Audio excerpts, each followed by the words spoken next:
Bismillahirrahmanirrahim. Assalamualaikum warahmatullahi wabarakatuh. Kita akan mencoba menelaah ya, mengapa sulit untuk daerah mengusulkan formasi P3K 2022.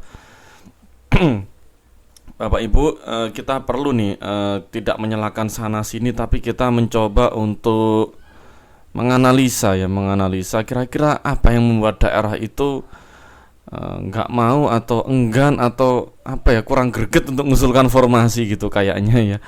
Kita tahu dari 900.000 formasi hanya kemarin di total hanya sekitar 300 ribuan. Nah ini kenapa kira-kira? Ya Bapak Ibu, ini ya sebelum kita lanjut, semua yang kami katakan adalah hasil riset dan diskusi sederhana. Ya, diskusi sederhana dengan beberapa rekan dan beberapa komentator YouTube yang lain. Kira-kira apa sih sebenarnya yang yang sebenarnya jadi masalah dari semua ini itu? Tentu saja jika ada keliruan mohon untuk diberikan koreksinya. Bapak Ibu mohon bisa memberikan komentar yang sekiranya bisa membantu kami untuk memberikan gambaran biar kami juga nggak salah gitu ya, biar kami juga bisa lurus pada tempatnya gitu. Oke, kita tahu anggaran pusat sudah oke, Pak Nadiem sudah bilang cukup, Pak Iwan bilang cukup. Kota PPPK juga sudah diberikan sekitar 900 ribuan formasi dan itu sudah oke. Mendikbudristeknya juga sudah oke. BKN-nya juga sudah oke. Kemenkyu-nya anggarannya juga sudah tersedia, sudah oke. Nah, Menpan RB-nya juga sudah oke. Oke semua nih. Tinggal pemerintah daerah yang no. Sebenarnya apa sebenarnya masalahnya di sini gitu. Oke, kita akan bahas sedikit demi sedikit. Misalnya nih ya, ini ada TKD daerah A misalkan 2 juta per bulannya nih. Usulan 50 formasi. Maka anggaran daerah per bulan yang harus keluar untuk 50 formasi ini sebesar 2 juta kali 50 sebesar 100 juta rupiah. Ini per bulan. Jika 50 formasi, maka habisnya ada 100 juta rupiah per bulan. Maka alokasi per tahunnya 100 juta dikali 12 adalah 1,2 miliar. Ini per tahun. Ya, jadi untuk 50 formasi jadi hanya membutuhkan 1,2 miliar nih. Nah, padahal ini misalkan ya, ini misalkan data seharusnya ini butuh 900 formasi. Kenapa hanya ajukan 50? Nanti ini kita akan bahas dari sini nih. 2 juta, jika usulan maksimalnya 900 formasi, maka anggaran daerah per bulannya adalah 180 miliar ini ya, 180 miliar.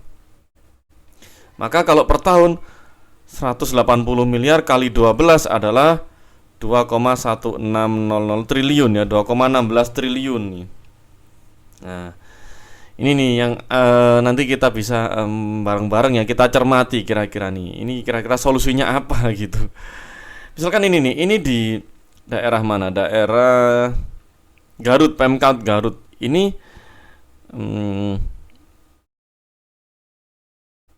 membutuhkan sekitar 904 orang ya, 904 orang. Ini dari ini ada sumbernya ya, Kabar Priangan dan lain-lain. Ini kotanya Garut 904 orang nih, ada guru honorer yang lulus 904 orang.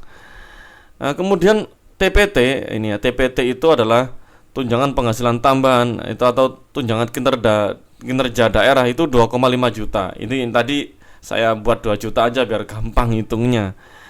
Oke, jadi ini ya 904 orang dan ini 2,5 juta per bulannya, ini harus dikasih ke setiap orang tersebut gitu. Sedangkan ini adalah APBD ya. APBD dari Garut itu sebesar 4,2 triliun ini, 4,2 triliun. Nah, ini kita akan bahas nih setelah ini. Jadi bukan TKD apa. APBD dari Garut sendiri 4,23 triliun. Nah, sekarang kita rinci nih. Kalau untuk PPPK 2022 ini 900 tadi masuk semua, itu habis 2,16 miliar. Triliun. Anggaran daerahnya 4,2 triliun. Padahal ini juga anggaran daerah pasti juga terpotong oleh TKD PNS yang sudah ada di situ. Nah, kita juga bisa lihat nih.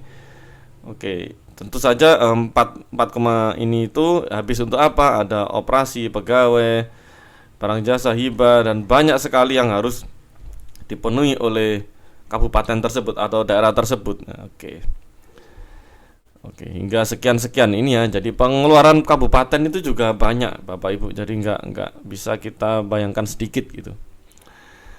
Jadi kesimpulannya nih, Bapak Ibu nih. Misal nih, Anda jadi kepala daerah yang awalnya punya anggaran 4 triliun. Biasanya TKD habis 1 triliun per tahun. Sekarang nih membengkak jadi 3 triliun. Ini misalkan ya, Bapak Ibu ya. Jadi gitu. Belanja yang seharusnya 3 triliun per tahun akhirnya menjadi 1 triliun per tahun. Nah, ini mungkin masalahnya. Nah, misalnya Bapak Ibu waktu kampanye, misalkan Bapak Ibu ini seorang bupati atau kepala daerah di situ, menjanjikan misalkan kesejahteraan, pendidikan gratis, pengobatan gratis, gedung sekolah bagus, rumah sakit bagus, tunjangan beras. Dan Bapak Ibu sudah merinci nih, cukup ini 3 triliun untuk ABCD. Nah, jika dipangkas untuk TKD, PPPK gimana? 3 triliun nanti hanya 1 triliun ini, padahal Bapak Ibu juga sudah menjanjikan ABCD gitu. Nah, tentu ini juga akan menjadi problem bagi para eksekutor di lapangan gitu, Bapak Ibu. Oke, jadi dengan masalah seperti itu ya, yang bisa kita lakukan mari berdoa semoga ada jalan tengah dari permasalahan ini gitu. Oke, anggaran pusat ada, cuma nanti daerah tentu harus berkurang banyak untuk pembayaran TKD PPPK. Berkurang banyak, dan juga nanti Bapak Ibu Bupati, kepala daerah, wali kota ataupun gubernur itu kan juga sudah punya program tentunya. Kalau nanti ini untuk PPPK semua banyak, nah tentu anggaran daerah juga akan terpotong. Mungkin di situ Bapak Ibu masalahnya gitu. Makanya ini cukup berhati-hati dalam menghitung berapa yang harus kita usulkan di daerah gitu. Oke, cukup sekian Bapak Ibu, semoga ini bermanfaat gitu. Jadi kita biar tidak asal kesana kesini, ini di mana masalahnya, jadi kita tahu akarnya gitu. Jika ada yang mungkin salah dari saya, mohon diberikan komentar, masukan, atau mungkin revisi langsung bagi Bapak Ibu yang paham dengan ini ya. Langsung saya ini bisa saya delete, bisa saya revisi berdasarkan komentar dan analisa Bapak Ibu. Oke, terima kasih. Assalamualaikum warahmatullahi wabarakatuh.